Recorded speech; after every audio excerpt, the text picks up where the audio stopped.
Hi, this is Dave Dejewski. In the Department of Defense, an increase in rank usually means an increase in influence. It also usually means that the rank holder has earned the right to wield that influence. Once one becomes a decision maker, he or she is faced with both responsibility and new opportunity. Now, I mention opportunity because decision makers are human beings who bring passion about one subject or another to their job.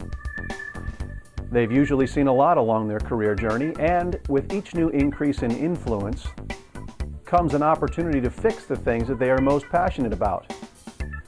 But as any decision maker who's been in decision-making position for a while can tell us, maintaining quality and effectiveness of decisions is a full-time job.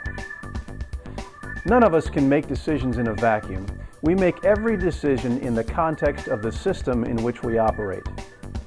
And there are a lot of factors that influence the quality and effectiveness of decisions, factors that a decision maker has to get good at juggling. Things like the personal credibility of the decision maker, politics of the day, staff motivation, the quantity and the quality of raw materials that are available at the time of decision making, like data and communication channels, and the leader's skill at reading or translating the environment. Quality of decisions is usually a product of how well the leader is able to juggle all of the things influencing the moment of decision making. They spend their time and their staff's time getting smart on issues and anticipating and influencing politics, coordinating with other decision makers, and sharpening their skills in presentation, listening, and interpreting what's in front of them. Neglect any one of these items, and a decision maker knows that a decision-making opportunity may be lost, crushed, or fumbled. Effectiveness is a different concept. Effectiveness is more than about just the decision maker. I'll give you my pseudo-mathematical definition here to make my point. Effectiveness is a product of the quality of a decision times the action that a decision sets into motion times the quality and the quantity of the output of those actions over time and distance minus obstacles. The obstacles that a decision maker faces in a global environment are enormous. Let me give you a few examples. Number one, maintaining the integrity of a message. Now, anyone who's ever played the game of telephone as a kid, you know that game where everyone sits in a circle, you pass on a piece of information to the person to your left and they pass it on to a person to their left, and it goes all the way around the circle and comes back to you? Normally what happens in this game is the stuff that comes out of the person's mouth to your right is very different than the stuff that you put into the ear of the person to your left. There's a whole series of listening and interpreting the message as it goes around that circle until it gets back to you, which tends to garble the message a little bit. Maintaining the integrity of the information that's headed for the decision table, a decision itself, or the instructions that a decision maker passes is huge. Number two, unfamiliarity with subject matter. If a decision maker came up through the ranks in one area like logistics, for example, and suddenly finds themselves being asked to decide on the future of a business IT system that manages clinical medical issues, the rush to gather the necessary situational awareness is on. Number three, not understanding dependencies. Now, this problem grows exponentially as the world gets smaller. Despite all best efforts and skill, no human being, without the aid of special tools, has the ability to accurately and completely predict the implications of their decisions.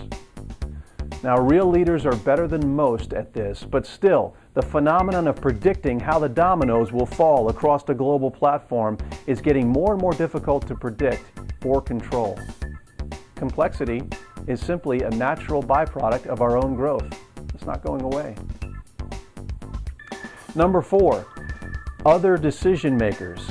Yeah, this is a big one and it's kind of ironic. Here's what it is.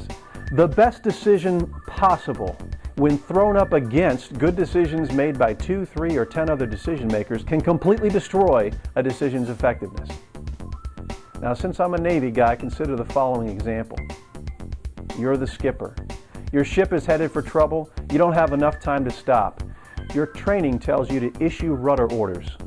Now you can turn right or you can turn left, and either way it's going to get the job done, but considering all your factors, you issue a 45-degree rudder order to the right. Now a ship is self-contained, there's one guy in charge, but in a global environment, there's not one guy in charge anymore, is there? In a global environment, the other decision makers can become obstacles to you. For example, you issue a 45-degree turn order to the right. Another decision maker issues a 30-degree turn order to the right. And a third issues a 90-degree turn order to the left. Every one of those orders, if presented by itself, would work. The crew would understand exactly what to do, and your ship would avoid the hazard. But in a scenario where multiple decision makers are interpreting or issuing orders on the same topic, the crews who have to execute those orders are left to interpret the order on their own. They will likely take the order or the orders that in their judgment represents the best way forward. Now to one crew that might mean adding up all the rudder orders.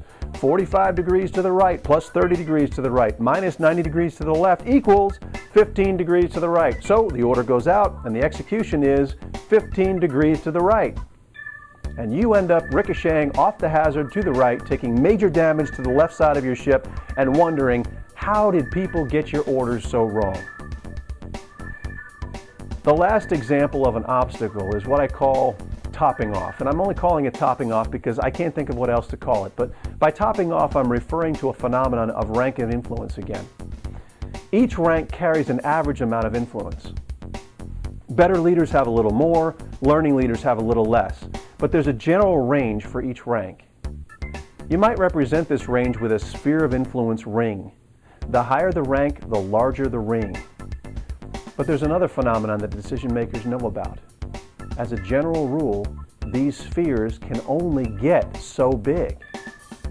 The further away from the source that one gets, the weaker the influence. Now without aid, a decision maker's influence will drop off at some point and the influence from local decision makers or decision-making aides becomes stronger. Fortunately, there is a relatively new set of tools available to decision makers today that they can use to overcome many of the challenges that I referred to in this video. We call this set of tools the Decision Maker's Toolbox. Now inside this toolbox, you will discover tools that can help you improve the quality and effectiveness of your decisions and the decisions of those around you. You'll learn how to leverage the strengths of the Department of Defense existing infrastructure to ensure that IT systems can communicate. You can ensure that the decisions that you make get clearly communicated regardless of subcultures, vocabularies, distance, or time. You can ensure that you don't double book resources on two seemingly good ideas, which are in fact duplications of effort. And you can dramatically increase the quality of the raw materials that you use to make your decisions. Now with these tools, you'll be able to juggle thousands of details. Even if you don't understand the subject matter, you'll be able to take the pressure off of hard decisions that would otherwise cause political pain. And you'll be able to leverage the sum total of decisions that you and your colleagues make over time to ensure that neither you nor your successors have to revisit the same issue and decide on them again, possibly leading to conflicting outcomes. If you would like to learn more about the Decision Maker's Toolbox, just follow the link on the bottom of this video and type in your email address. Our system will send you an introduction to the first tool. All of this information was created for you, the decision maker or the decision maker's team in mind. Thank you for watching this video on influence. We'll see you in the next one.